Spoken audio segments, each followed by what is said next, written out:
Now, recently, the wave of insecurity in the southeast zone of the country has reached an alarming state, that's with incidents of daylight killings. Welcome to Standpoint. I am Precious Amayo. Now, in the last 3 years, the southeast has witnessed a series of attacks from gunmen to the extent that some parts in the region have been described as no-go areas, and that's because of the prevalence of attacks there.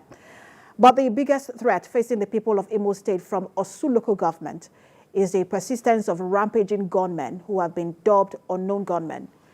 When the threat first reared its head in 2020, with one incident or the other being witnessed every week.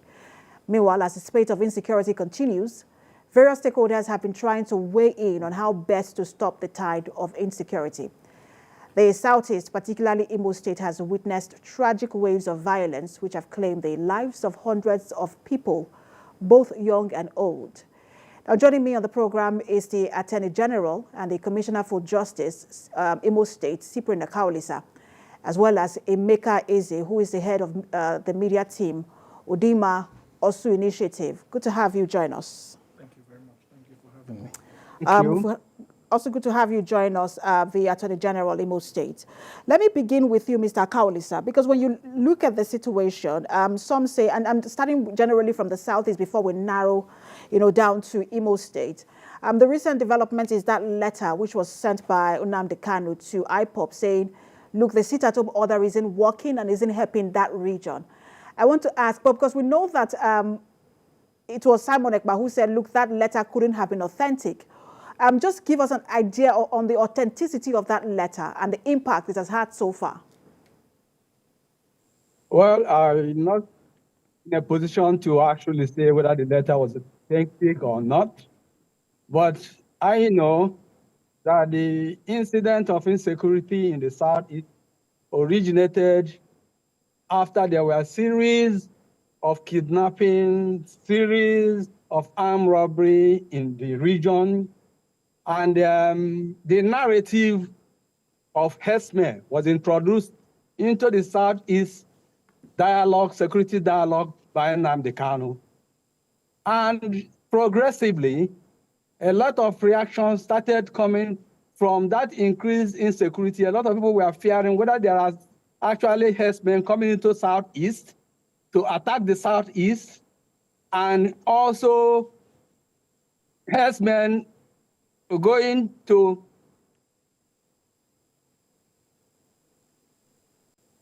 the southwest region of Nigeria.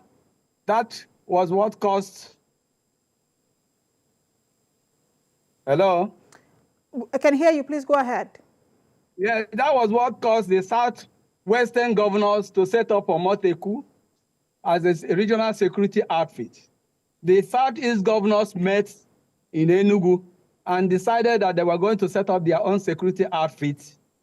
And they wanted, all the attorney generals were drafted, all the attorneys general of the states were drafted to do the legal framework for the establishment of our own regional security outfit, which we called Ebubago.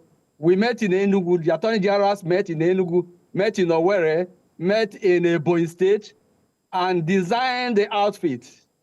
But the National Security Platform, the Inspector General of Police, was not happy with the establishment of regional security outfits and called on us that instead of doing that, the states should set up this community policing. So the governors met and discussed whether to set up community policing. My governor accepted to set up community policing. Community policing meaning taking the vigilante of the various autonomous communities and handing them over for police to train them. It was this community policing that was going on in the Southeast. Our vigilante operatives went to Oji River. They were trained at Oji River, coming back to contend with the insecurity, kidnappers, robbers that were attacking a lot of people in the Southeast. Unfortunately, Nnamdi Kanu came up again with an announcement that there were a lot of influx of herdsmen into the Southeast, and he was now setting up his own ESN as a reaction to that influx of herdsmen.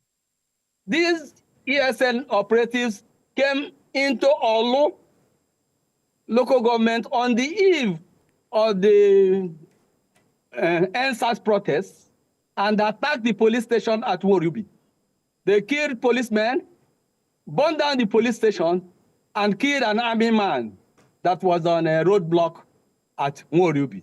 They proceeded from that and went to Olu and killed policemen at Olu, burned down the mosque at Olu, and killed the Hazard Fulanis and Hazard traders that had their shares at the back of the stadium at Olu.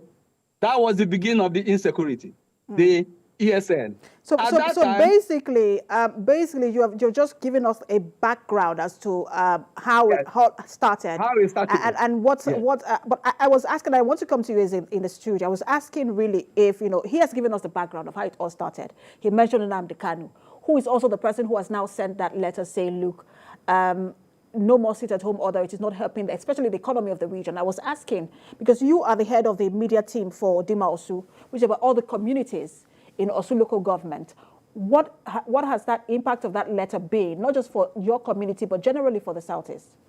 Well, I wouldn't say that I am an authority and that I can confirm or not confirm the authenticity of the letter. And to be honest with you, in my place right now, we have a whole lot to deal with, more than just treating authenticity of letters. I was asking of the impact. If it has helped with the sit-at-home. That's where I'm coming to, because since I can't confirm the authenticity, how can I deal with what impact it has had? But then the need for clarity on whose orders the men are actually enforcing this sit at home became very necessary. And I believe if that letter really came from Nnamdi Kanu, then it should have good effect.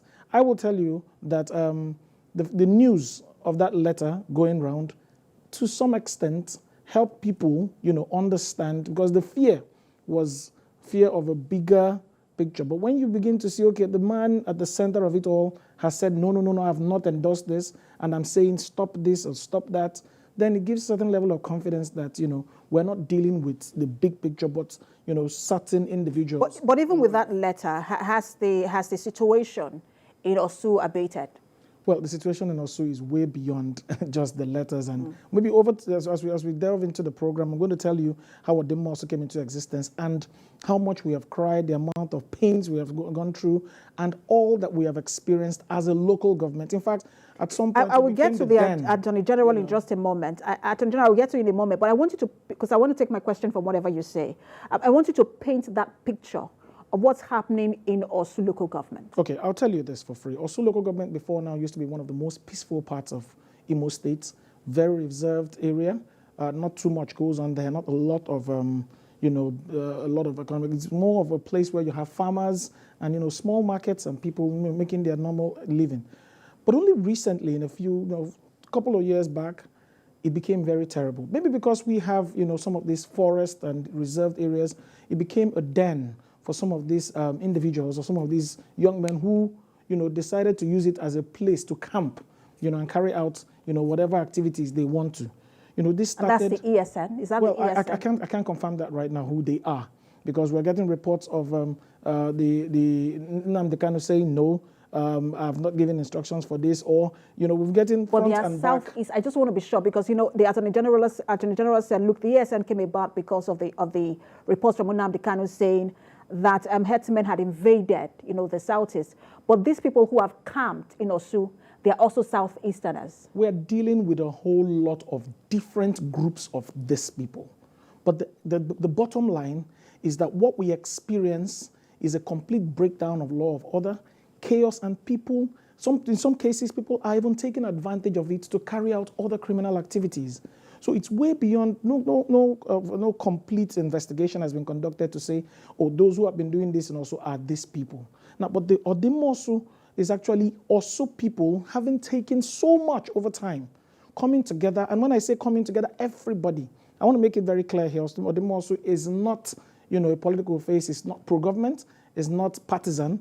It is a get-together of every everybody, every community concerned saying that, citizen, look, including the traditional they are institution, tired of what's going on. the traditional institution, political players, captains of industry, youths, everybody came together under the leadership of Eze-elect E.I. Nwokedi. You would agree with All me, right. a traditional ruler. Let me bring in the Attorney General, Mr. Kaulisa. The governors in the Southeast have been highly blamed, for failure to address the situation in the Southeast. And, I'm afraid your governor, your principal, Governor Hope Uzodimma, as one of those who have been, blamed, saying, look, he hasn't really addressed the issues in Imo State, especially with the insecurity. I want you to react to that. Yes, I was coming to address that issue before I was cut off. You see, I said that when ESN was established and they started attacking security formations and individuals and attacking policemen, burning police stations at Awidemi, my house was burnt down. I was the first victim because I called a press conference and I told the ESN and the whole world that anybody who is caught killing policemen and killing, burning police stations will be tried for murder. After I made that statement, my house was burned down. My entire mansion was burned down. They subsequently burned down my father's compound. And you see, at that time, Anikalo was in London. He was not in captivity. He has not been held at that time. The emergence of Simon Mr. Kaulisa, you're not answering my question. My question, Mr. Kaulisa, just a minute, because we have limited time. We have very limited time. I would like you to address the questions, as they come. I was talking about the failure of government, as reported by some people who say, look, governments in the Southeast are not addressing these issues. And I was asking you to react to that, especially because, a lot of people say that the governor of Imo State is not addressing this particular issue. It's the issue. You understand? That's what I'm trying to tell you. So both of them are in conflict now. Whose order are they going to obey? The operatives that are in also and other parts of Southeast, receiving different orders from different quarters. Which order are they going to obey? That is why you are raising the issue of authenticity of the letter, because some of them don't believe that letter originated from Nnamdi Kanu. In the Southeast, the governors of the Southeast have done everything possible to see that we stop this level of insecurity and killings in the Southeast. My governor, Chief Hope Uzodimma, did not waste his time making sure that he put everything security-wise to contain these incursions and these race of killings and banditry in Imo State. If the governor had not attacked the insecurity the way he had attacked it, the Imo State, the part of Southeast will not be as safe as they are today. So it is that action of the governor in rising to the occasion. A lot of our people did not want to rise to the occasion. A lot of people were playing lip service to the issue. That was why the insecurity increased to the level that we have it in the Southeast. A lot of traditional rulers, a lot of professionals, we are not blaming, we just blame the government, But the thing was overwhelming. The entire Southeast was overwhelmed by those security challenges, and a lot of people were sitting on the fence. But now they are realizing that it's not against the government. It's not an attack against government. It is not only against Imo State government, but on the people. The attack is against the people. Mr. Kaulisa, what about the situation in Osu? How did it degenerate to this particular level, and what is the government doing to address it? What happened in Osu is that the headquarters of the ESN was in Osu. One of their major generals, Mike Ahize, and Tempo, and some of the other of their generals were living in Osu. There is a groove in Osu, a valley in Osu, where they made their headquarters. What we have been doing, the military have been going there, but we have also used community approach to beg the people, to address the youth, because at the point, they coerced all our youth to enter into their struggle. All the youth entered it. It is the bad boys that they released from the prison. Those people were not original ESN. They were people who were in prison, convicted of murder, convicted of kidnapping, convicted of all types of criminality that were released from Owerri prison. Who released them from Owerri prison? That is the question we should ask. Why is it that nobody wants to say it is these people that released them from the prison? Somebody went to the prison and released those people and made them their army. And they started using those people to attack innocent citizens. And that is the cross we are carrying today. Because those people that are attacking us, killing us, beheading people in Imo State, and beheading people that we call bandits, we call them unknown gunmen, they were released from the prison. So today, if you want to talk, people will tell you there are thousands of groups that have sprung up. There are many, many groups. You cannot mention the one group that is doing what it's doing. Everybody is denying the originality of the insecurity and the originality of what is happening in the Southeast. But our people should be truthful. They should be courageous enough to say the truth. That's the problem we are suffering in the Southeast. People are so afraid that they cannot, they're even denying the obvious. But our people must know that there's only God that keeps somebody alive. We receive threats every day. We are called all sorts of names. Hope Uzodinma must die. Hope Uzodinma must be killed. We must behead him. We must behead the Attorney General. Must we continue to feel unsafe and continue to fear? That is what our people are doing. Mr. Collins, just a minute. Let me get to Mr. Eze here in the studio. Now everybody is all of us. Mr. Akaulisa, just give me a minute to get to Mr. Eze in the studio, because he says it's feeling unsafe, and I wonder how just in quote the ordinary man, as we'll always say, we feel in that local government. But there is an issue of originality of where this issue is coming from, and he mentioned that. He said the speculation is that there are thousands or hundreds of groups, and no one is claiming, or no one is being courageous enough to say this is where this is coming from. Is that a big problem in terms of addressing, or a challenge in terms of addressing this particular crisis? Well, as the head of the media team of Odimosu, I would speak for informations that we know, we have confirmed, and we can deal with. In Osu local government, we have some of these people, these young men, the unknown gunmen in our forests, okay? It's become almost impossible to carry out normal activities in the home. There's been complete breakdown of law of order. We don't even have functional police stations. We don't have, clinics. And in fact, it's like life paused, okay? Now, I talked about the creation of Odimosu. We are not just advocates. We are even mediators. Because some of the things we are doing... Mediating between who and who? Yeah, what we are doing is, apart from, taking frantic efforts to secure and get back our communities, we're also, extending a hand, to whoever these miscreants are, to say, if you want to surrender, if you want, embrace an amnesty program. That's part of the major programs Odimosu is, canvassing for. We are trying to rehabilitate some of these people, like the Attorney General confirmed. Because I don't know I don't know if you have the legal grounds to carry out an amnesty program, by yourself. Do you have the support of government, whether the state government? Exactly. I was coming to that. You can't jump a fence without going close to the fence. So most of the successes Odimosu has been able to record is a product of collaborative efforts, with governments. We have paid visits, we have we stayed in contact with governments, and we're in fact, in recent times, we are pleased and very encouraged with the level of support we are getting from the state government.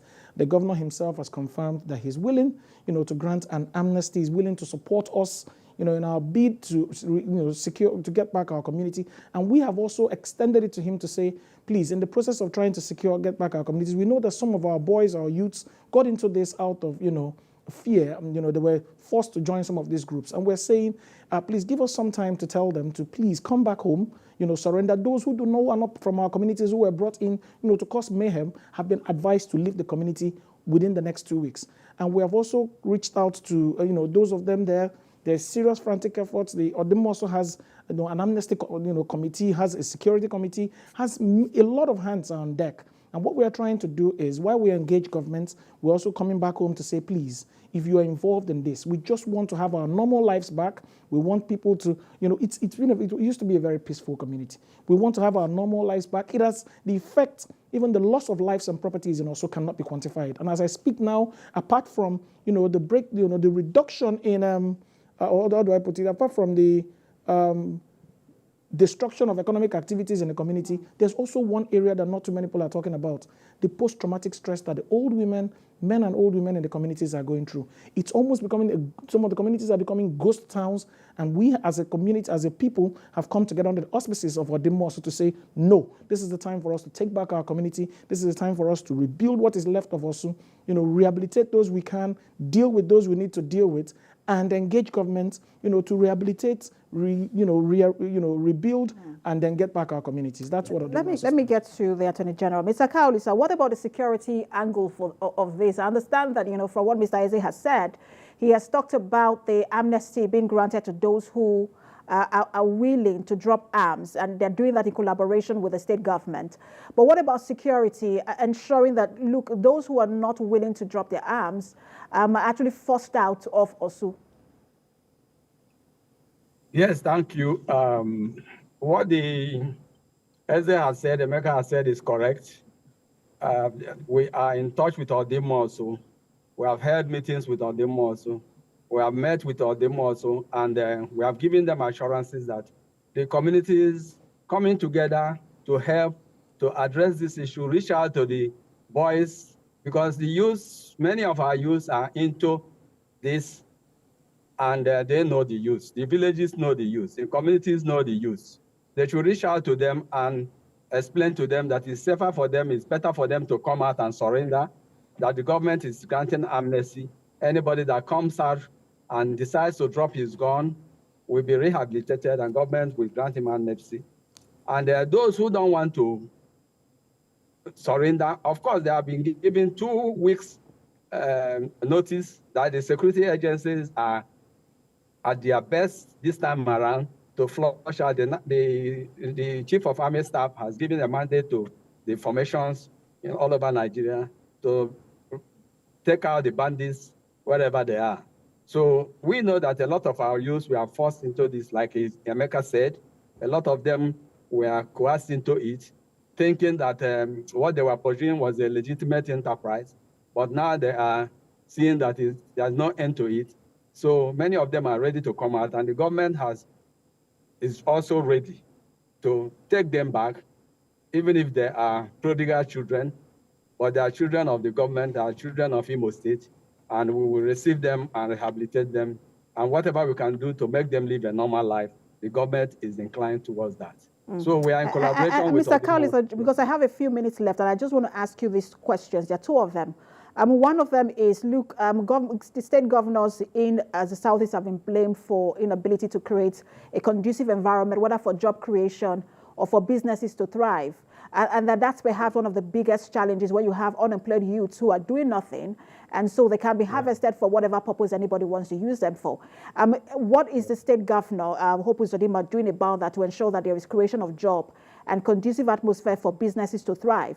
And then number 2, some will say, look, you can only cut off the branches and the leaves and pluck the leaves, but you do not address the problem at the root. You will still have this problem springing up. There is a Simon Ekpa question. How do you expect that should be dealt with, maybe at the federal government level or at the state level? Okay, let me start with your question first. What is the government doing about securing employment for the youth of Imo State?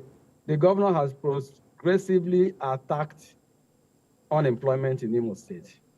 He has provided platforms under which the state government is building capacity for our youth through training, digital training, and agriculture. He has a lot of programs for the youth, which Imo State, everybody in Imo State is seeing it today as they are evolving. So it is not about a lot of unemployment being in Imo State. It was not created by us, and insecurity has not helped, but the governor is trying his best. He is putting a lot of infrastructure in place. He is doing everything to make sure that by the time he leaves office, a lot of people will see the benefit of Hope Uzodimma being the governor of Imo State, and that also translates to the Southeast. I don't think there's any governor in the Southeast who does not understand the economic implications of the insecurity in the Southeast. And everything they are doing now is to fashion a regional economic plan that will integrate the problems we have now, solve it together, and collaborate to solve it, and then reach out to those. I don't think Innocent Ipa is an Igbo man. Simon Ipa, sorry, is an Igbo man. Nnamdi Kalu is an Igbo man. All of us are seeing the damage that what we thought was the right approach is causing us. So I will also extend our plea to Simon Ipa. He should consider the Igbos and what the Igbos are losing economically and politically in Nigeria, and maybe redesign, change their tactics, because the tactics that have been used in the past 3 years has not yielded more dividend for the Igbo man in the cost for which they are struggling. But it has also put us in great danger. Lives have been lost. In also local government, we have lost more than 500 to 1,000 persons. And we have lost, many houses have been burned down. Over 200 houses have been burned down in also. We cannot quantify the economic loss that also has suffered on account of this insecurity.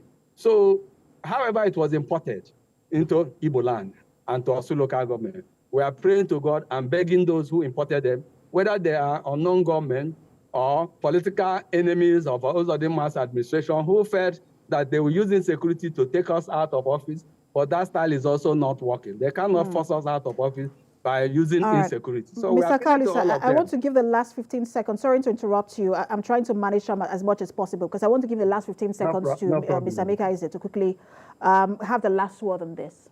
Well, I'll just use that 15 seconds to say the Odimoso initiative under the able leadership of Eze-elect E.I. Nwokedi is out, to reclaim also our community and to bring back law and order.